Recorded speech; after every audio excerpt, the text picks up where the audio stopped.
Lucas, capítulo 14, dos versos 25 ao 33. Antes, eu queria fazer uma pergunta desafiadora para você. Tem algum discípulo de Jesus aqui? Se tiver, levante a mão assim, bem alto. Cadê os discípulos de Jesus? Tem poucos. Cadê os discípulos de Jesus? Tem algum aí? Eu queria falar um pouco essa manhã sobre andar com Jesus. As implicações que estão sobre nós ao tomarmos uma decisão de andarmos com Jesus. Viver uma vida de discipulado com o Senhor. Um relacionamento com Jesus. Lucas capítulo 14, ao partir do verso 25, a Bíblia diz assim: grandes multidão o acompanhavam, e ele, voltando-se, lhes disse: se alguém vem a mim e não aborrece a seu pai, e mãe, e mulher, e filhos, e irmãos, e irmãs, e ainda a sua própria vida, não pode ser o meu discípulo. E qualquer que não tomar a sua cruz e vier após mim, não pode ser meu discípulo. Pois, qual de vós, pretendendo construir uma torre, não se assenta primeiro para calcular a despesa e verificar se tem os meios para concluir? Para não suceder que, tendo lançado os alicerces e não a podendo acabar, todos os que virem zombem dele, dizendo: este homem começou a construir e não pôde acabar. Ou, qual é o rei que, indo para combater outro rei, não se assenta primeiro para calcular se com 10.000 homens poderá enfrentar o que vem contra ele com 20.000? Caso contrário, estando o outro ainda longe, envia-lhe uma embaixada pedindo condições de paz. Assim, pois, todo aquele que dentre vós não renuncia a tudo quanto tem, não pode ser o meu discípulo. Palavras de Jesus. Feche seus olhos, coloque a mão no seu coração. Pai, nós mais uma vez te louvamos, te bendizemos e te exaltamos essa manhã. Eis a tua palavra, Senhor, que é liberada nesse lugar. Que a tua graça venha sobre mim, sobre nós, sobre todos nós que somos participantes dessa mesa. E que o Senhor, através do teu Espírito, possa falar aos nossos corações essa manhã. É a nossa oração em nome de Jesus. Amém. No verso que começamos a ler, a Bíblia diz que multidões, grandes multidões o acompanhavam Jesus. As multidões seguiam Jesus, mas isso não impressionava Jesus. Ele sabia que havia ali as mais diversas motivações para aquelas pessoas estarem ali. Alguns queriam apenas receber um milagre, e ao receber, desapareciam.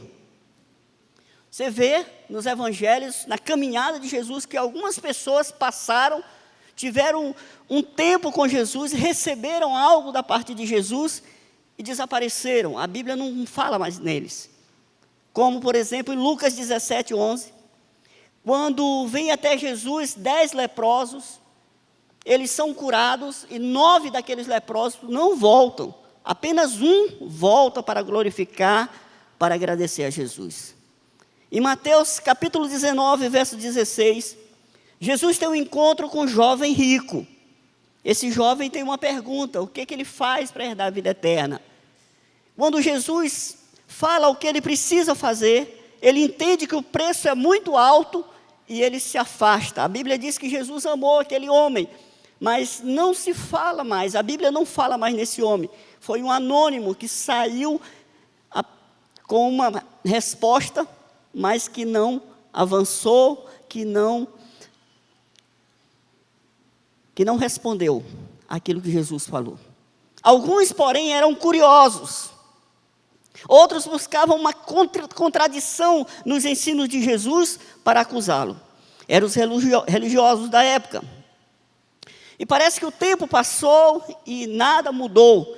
Ainda existem nos nossos dias esses tipos de pessoas, essas pessoas que vêm para Jesus, às vezes que estão com problema.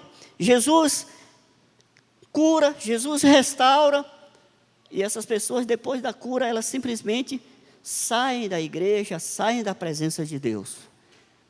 Existe também aqueles curiosos que estão de olho na igreja, nos passos da liderança, para na primeira oportunidade acusá-los.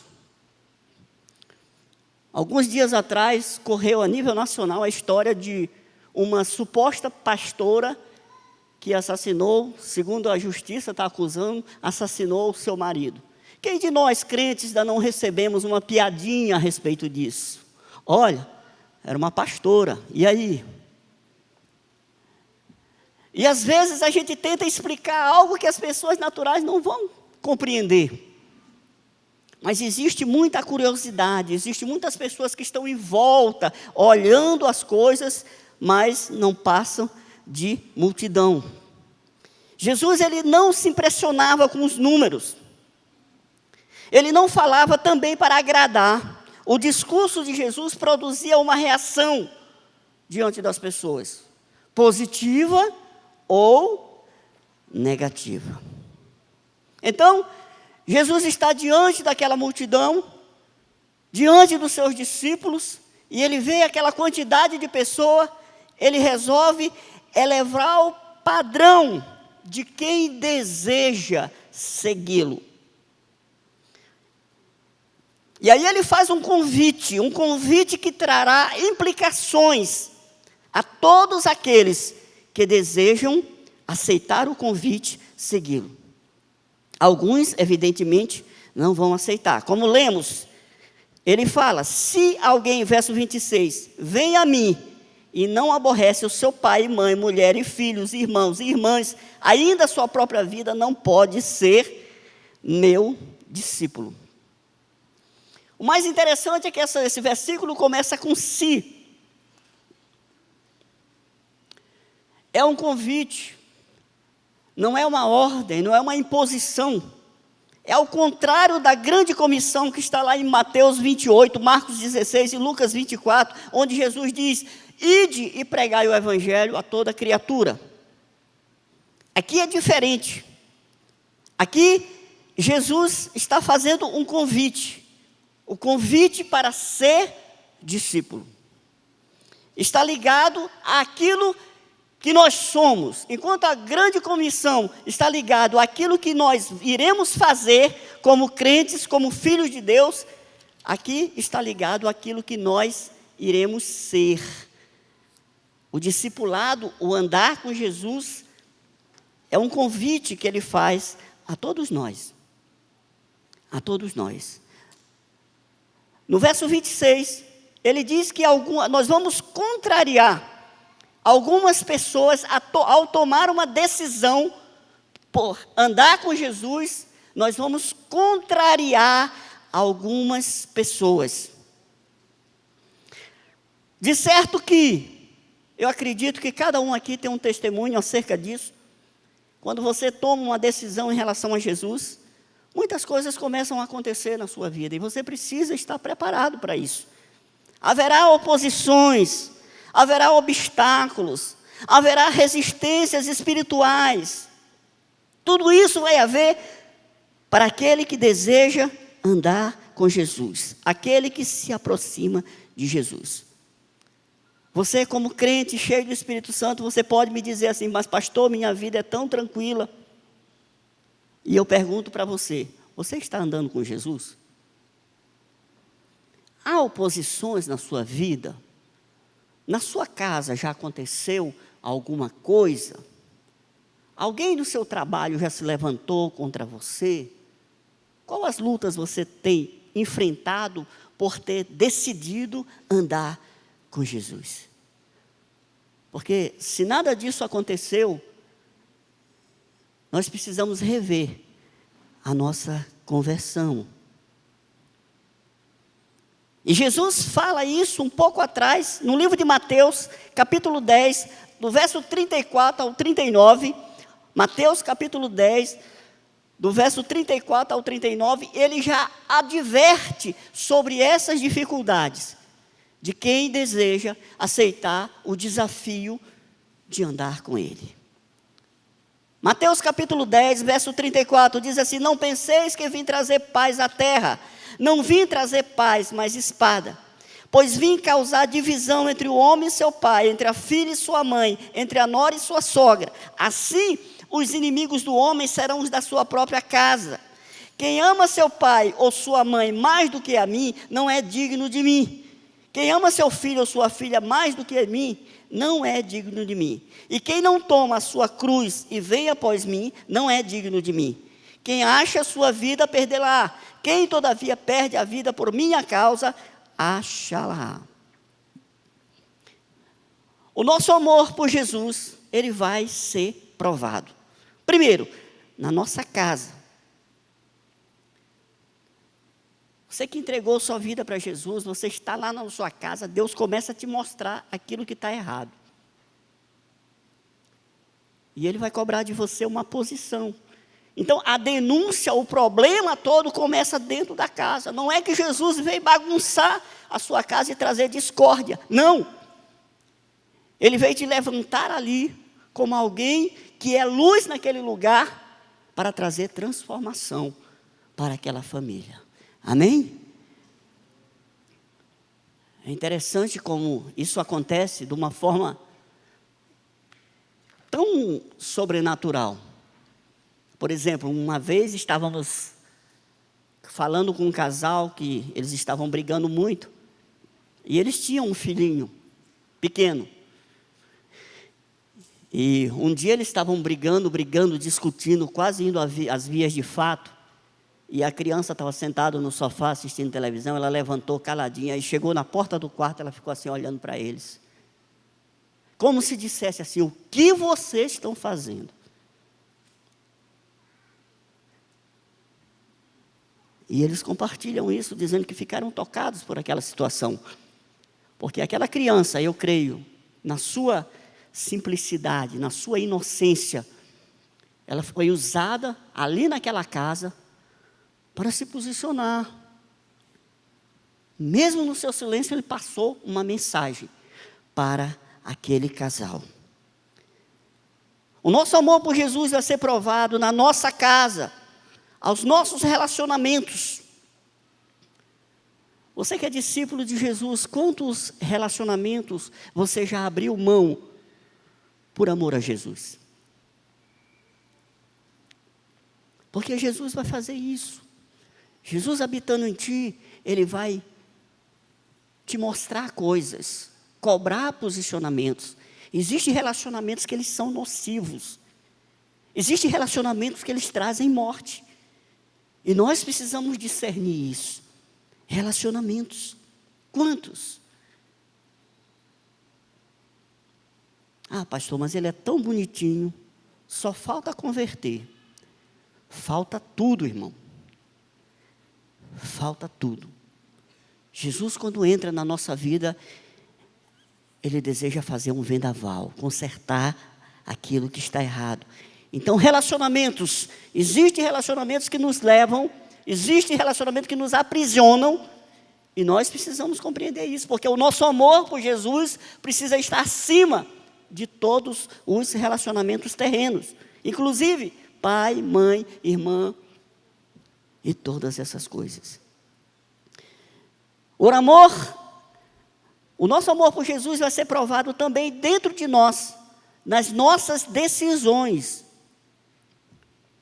Você que é discípulo de Jesus, qual decisão você já tomou, que talvez trouxesse prejuízo, mas você fez isso por amor a Jesus, por amor àquilo que você crê?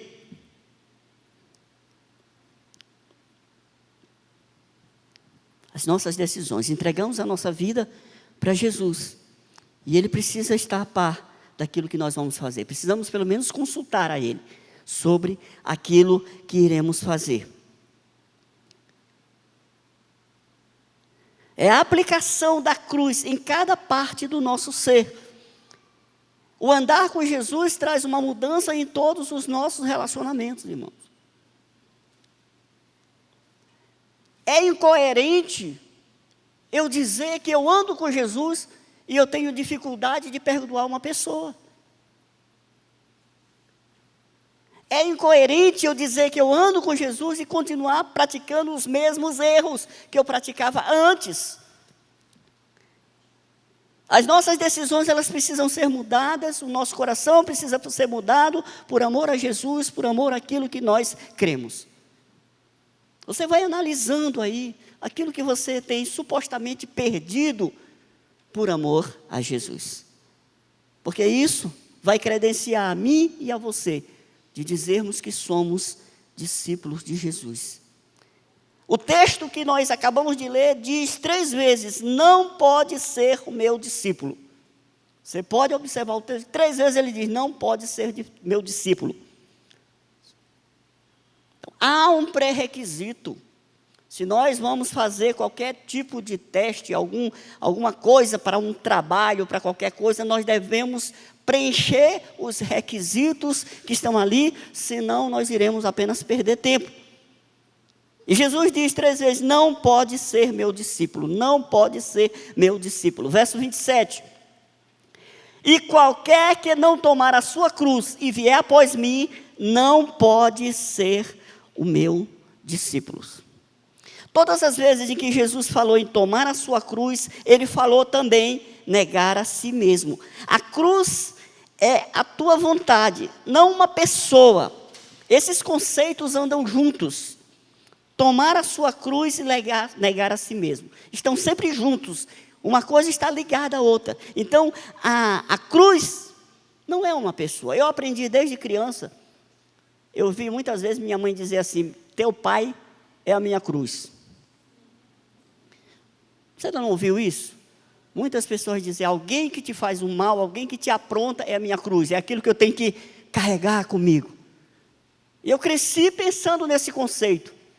Mas a cruz, ela é algo pessoal, é algo seu.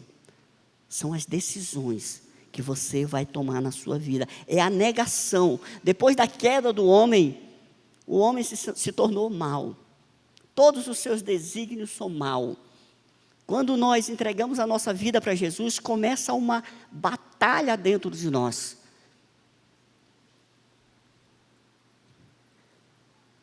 E isso vai influenciar as nossas decisões. Não há como fazer a vontade de Deus sem negar a nossa vontade. São coisas diferentes. Então a gente precisa analisar o mundo. Eu estou sacrificando a minha vontade, por exemplo, para ir para a célula. Hoje eu trabalhei tanto, eu estou cansado, é justo eu descansar? Mas, será que isso é a vontade de Deus? Eu tenho ou não tenho um compromisso? Não há como fazer a vontade de Deus sem negar a nossa vontade. Você não tem vontade de ler a Bíblia, você não tem vontade de orar, você não tem vontade de tantas coisas. Mas nós, como discípulos de Jesus, a gente tem que analisar cada caso. Porque o propósito é esse, que a nossa vontade morra, para que Deus possa agir em nós e através de nós. Quase sempre as vontades se chocam. Isso acontece muito no casamento. Então, o casal decide: nós vamos nos separar. A gente já viu tanta situação assim. A pessoa chega e diz assim: olha, nós resolvemos nos separar. Crente, filho de Deus.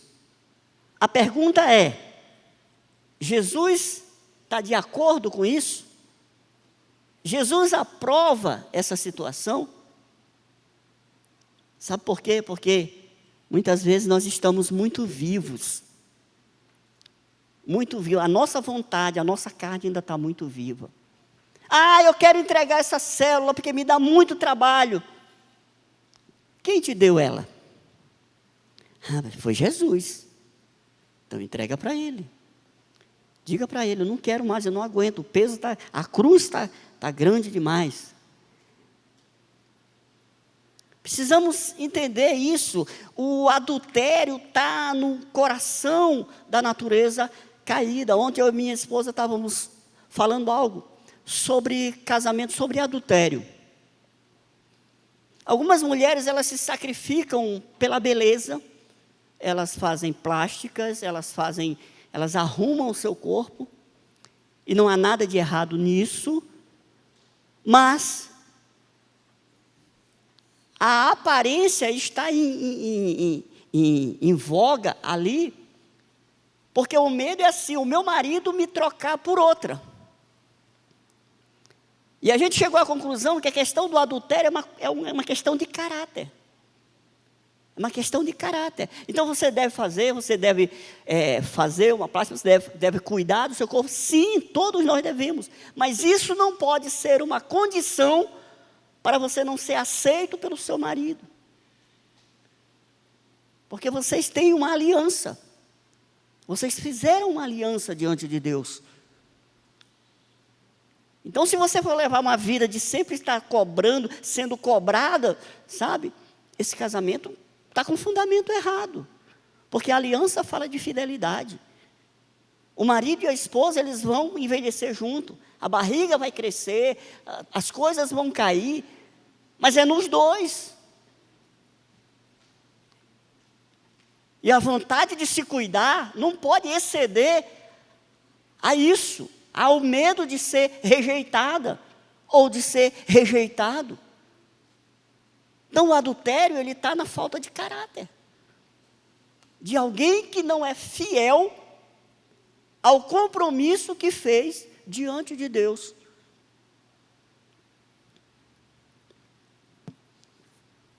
Queria convidar você a descansar no Senhor.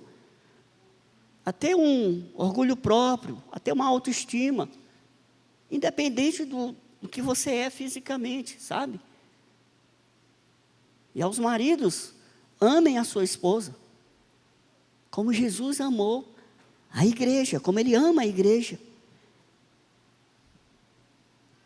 O discípulo precisa negar a sua própria vida, a minha necessidade de ser aceito sempre pelos outros, de ser honrado, respeitado, amado, o medo de ser rejeitado ou esquecido. Existem pessoas que são assim, eles têm um medo da rejeição, um medo de não ser amado, um medo, sabe, de ser esquecido. Jesus está preparando os seus discípulos para isso, e nós precisamos ser preparados para isso, para passar pela rejeição, esse desejo de se autopromover, essa necessidade sempre de aparecer.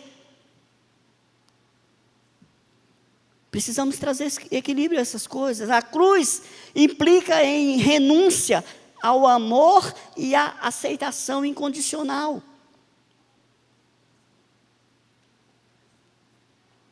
Sabe?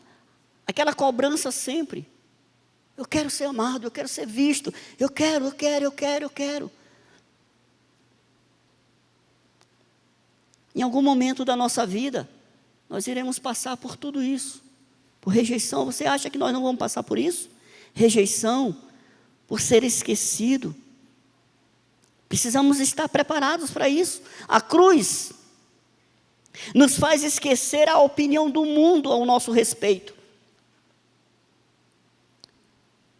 Há pessoas que são mais preocupadas com o que as pessoas falam ao seu respeito do que aquilo que Deus vê ao seu respeito. Eu vou repetir. Há pessoas que têm mais medo daquilo que as pessoas pensam dele do que aquilo que Deus vê.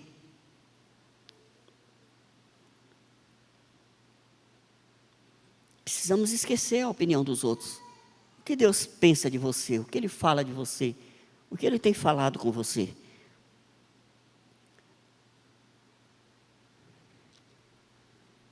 O exemplo é Maria, mãe de Jesus. Maria passou por uma situação difícil. Ela engravidou sem ter contato com o homem. E ali ela assumiu a gravidez, porque se o próprio José dissesse que não tinha tido relação com ele, eles não eram casados ainda, ela poderia ser apedrejada, mas ela correu o risco. Ela Ela não viu o julgamento dos outros, porque ela sabia, ela tinha convicção que aquilo que estava no seu ventre era o Filho de Deus. Então ela assumiu o risco. Não buscamos como discípulos de Jesus aprovação, elogio, reconhecimento, aceitação. Oferecemos tudo isso aos outros, mas não buscamos retribuição.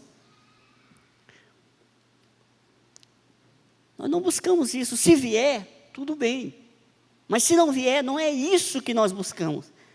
Aprovação, elogio, reconhecimento, aceitação. Há pessoas que dependem disso. Se não há um elogio, a pessoa torce o nariz, sabe? Sai da célula, sai da igreja. É uma necessidade de ser reconhecido, é uma necessidade de ser aceito. Nós oferecemos isso para as outras pessoas, mas não exigimos. Ou não dependemos disso para a nossa caminhada ou para tudo aquilo que iremos fazer para Deus. Precisamos deixar a cruz ser aplicada em nossos relacionamentos. A cruz traz um impacto no nosso eu. Tomar a cruz é fazer a vontade de Deus em detrimento da nossa. Essa vida, ela causa um impacto, a vida de cruz. Irmãos, eu sei que a gente não vê muito essa mensagem por aí. Morrer para a sua vontade, tomar a sua cruz. Nós não vemos isso, você não vê isso muito, mas esse é o verdadeiro evangelho. Essa é a vida de Jesus.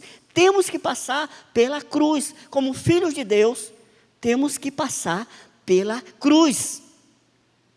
Porque lá é o lugar onde vai sair o eu do centro da nossa vida para que Jesus possa governar. A cruz é a morte do eu. A cruz é a morte da nossa vontade. A vontade de Deus muitas vezes implicará em dor. Devemos nos apossar da dor em detrimento aos nossos desejos de prazer e conforto. Hoje ninguém fala em sentir dor, mas o verdadeiro evangelho de Cristo reserva para todos nós aqui na terra momentos de aflição, momentos de dores. Inevitavelmente iremos passar por esses momentos. E precisamos estar preparados para isso. Marcos 14, 36, Jesus está no Getsemane e ele diz: Abba, Pai, tudo te é possível, passa de mim esse cálice, contudo seja o que tu queres, não o que eu quero, e sim o que tu queres. O grande exemplo da cruz, o grande exemplo da renúncia está no Senhor Jesus. Ele estava vendo uma morte terrível lá na frente. E ele, no momento de dor, no momento onde ele está entregue ali, ele fala para o Pai passar dele o cálice. Mas em seguida ele diz que não que seja feita a minha vontade, mas a tua vontade. E aí nós precisamos ter esse discernimento de entender o que é bom, o que vem de Deus e o que não vem de Deus para nós. Satanás ofereceu atalhos para o poder sem a cruz. Ele ofereceu para Jesus. Muitos oferecem poder e autoridade, mas não apresentam a cruz. Não há poder e autoridade sem cruz. O discípulo de Jesus que deseja produzir, ele precisa se entregar à cruz. Porque é de lá que vem o poder e a autoridade. Muitos enfatizam o poder e a autoridade, mas negam a cruz. E o poder e a autoridade está na cruz. Você quer ver as coisas acontecerem no seu casamento? Comece a orar como discípulo de Jesus. Comece a renunciar aos seus velhos hábitos. Talvez seja isso que esteja estragando o teu casamento. Comece a buscar o novo. Não ore pela transformação do seu cônjuge. Ore para Deus ter misericórdia da sua vida e transformar o seu coração. Para você não ser a cruz na vida do seu cônjuge. Temos que ir para a cruz. Versículo 28 a 32, Jesus faz duas ilustrações para pregar um princípio. 28 ao 32, ele diz: pois qual de vós, pretendendo construir uma torre, não se assenta primeiro para calcular a despesa e verificar se tem os meios para concluir? Para não suceder que, sendo lançados os alicerces e não podendo acabar, todos os que virem zombem dele, dizendo: este homem começou a construir e não pôde acabar. Ou, qual é o rei que, indo para combater outro rei, não se assenta primeiro para calcular se com 10.000 homens poderá enfrentar o que vem contra ele com 20.000?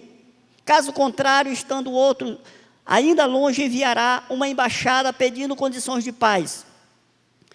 Jesus faz essas duas ilustrações para pregar um princípio: o compromisso.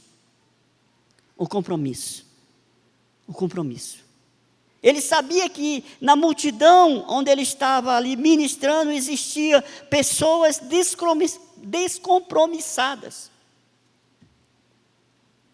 E é fundamental para o discípulo de Jesus que tenha compromisso. Aqui é o perigo das obras inacabadas. É aquilo que é começado, mas não é terminado. E quando eu estava estudando e orando sobre isso, Deus falou muito forte no meu coração, me trouxe uma percepção que muitos de nós estamos errando por não falar de compromisso. Às vezes a gente vai visitar alguém que está com problemas e a gente tenta a todo custo resolver o problema daquelas pessoas. E a gente não fala a respeito de compromisso. Muitas vezes a pessoa converte e as coisas começam a acontecer na sua vida e as pessoas não entendem porque isso está acontecendo e muitas vezes elas se afastam e a gente precisa, como discípulos de Jesus, falar exatamente sobre isso, sobre as implicações que existem na nossa decisão, porque às vezes a pessoa está apanhando sem saber de onde vem a pancada, né, pastor Jean? Sem saber de onde é que vem, e ele diz: poxa, depois que eu converti parece que tudo dá errado, e a gente precisa trazer essa verdade, falar do mundo espiritual. Meu irmão, você está tendo uma luta muito grande. Eu quero lutar com você, mas o que está acontecendo é que você tomou uma decisão que vai trazer consequências para você. Mas Jesus é maior do que todas essas dificuldades. Amém? Então a gente precisa compreender e a gente precisa passar essa mensagem, porque às vezes a gente quer apenas resolver o problema. Sabe, irmãos, independente do problema que você esteja vivendo, qualquer um, ele precisa, antes de qualquer coisa, conhecer Jesus. Portanto, a palavra para aquele que está com problema lá fora, é uma palavra de libertação, é uma palavra de cura, mas é a apresentação de Jesus. A gente quer resolver os problemas, e a gente fala de métodos, né? De situações, de decisões, e a pessoa vai lá e ajeita um pouquinho. Mas a verdadeira transformação quem traz é Jesus, amém? Então a palavra é uma palavra evangelística, é Jesus, é Ele que cura, é Ele que sara, é Ele que restaura. E o compromisso, ele precisa estar na vida daquele que se dispõe a ser discípulo de Jesus. E para terminar, verso 30, verso 33. Assim, pois, todo aquele que dentre vós não renuncia a tudo o que tem, não pode ser o meu discípulo. Para se tornar discípulo de Jesus, você precisa abrir a mão dos seus próprios bens, colocar as minhas posses à disposição do reino. Isso nos fala de contribuição, isso nos fala de dízimos e ofertas, isso nos fala de um converter da carteira. Que às vezes o bolso é o último a se converter, mas a gente precisa renunciar. Então a Bíblia diz que tudo que nós temos foi Deus que nos deu. Nós somos mordomos, nós administramos aquilo que Ele nos deu. Então é tudo para Ele. Então a gente precisa investir na obra de Deus, investir nas pessoas, muitas vezes investir o nosso próprio recurso. Quantas vezes, eu sei que você já faz isso, como líder de célula, você não coloca a mão no bolso para levar o lanche, quando alguém não se dispõe. Quantas vezes você não abre a sua casa para receber pessoas? Quantas vezes você não cede o seu carro para dar uma carona para o irmão, para ajudar? Isso é se colocar à disposição para servir. Isso é uma das características do discípulo de Jesus. Então, resumindo, Jesus nos pede para sermos discípulos. Lembre, ele diz, não pode ser meu discípulo se não preencher essas lacunas aqui. Primeiro, ele pede a nossa vontade. Ele quer tomar a nossa vontade. Ele quer que a gente diga, como faz lá na oração, faça a tua vontade, seja feita a tua vontade. Ele quer também a nossa agenda. Isso fala de compromisso. Precisamos colocar Jesus na nossa agenda. O discípulo de Jesus, ele precisa ter Jesus como prioridade na sua agenda. E precisamos entregar também a Jesus os nossos recursos, as nossas posses. Assim, nós preencheremos todos os pré-requisitos para nos tornarmos discípulos de Jesus. A cruz é a vontade de Deus para nós. Tudo que não é a vontade de Deus, não é cruz. Talvez você tenha vindo aqui receber uma palavra para começar a segunda-feira voando. E a gente fala de um assunto tão difícil e tão sério, mas é a verdade do Evangelho de Cristo. Eu ousaria perguntar de novo, aqui tem algum discípulo de Jesus? Amém. Tem muita gente que está renunciando à sua vontade, tem muita gente com compromisso, tem muita gente que tem colocado os seus recursos, as suas posses diante do Senhor. Assim sim, nos tornaremos discípulos de Jesus. Eu queria convidar você a ficar de pé.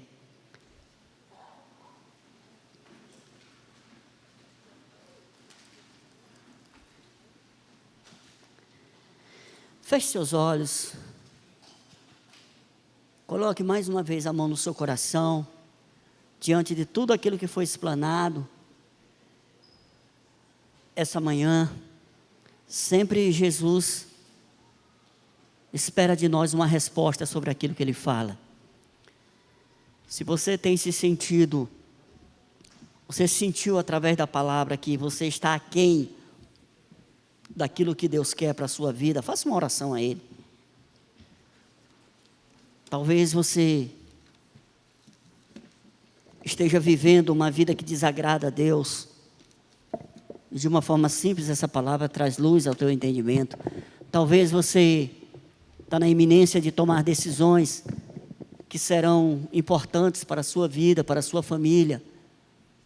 Você tem um momento para você orar a Deus, para você entregar a Deus. Pessoas que estão vivendo dias ruins, com opressão, sentimento de fracasso. Fale com Deus, fale com Ele essa manhã. Entregue seu coração a Ele, entregue as suas aflições a Ele. Decida, a partir de hoje, andar com Jesus. Certamente, o Senhor falou no teu coração sobre situações na sua vida que precisam ser resolvidas, decisões que precisam ser tomadas, relacionamentos que precisam ser quebrados por amor a Jesus. Por amor a Jesus. Você está disposto a abrir mão da sua vontade para fazer a vontade de Deus? Até que ponto você ama Jesus?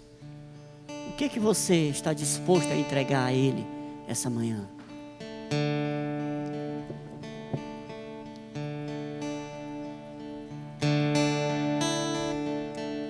Aleluia. Aleluia. Toma-me, rendido estou aos pés da cruz.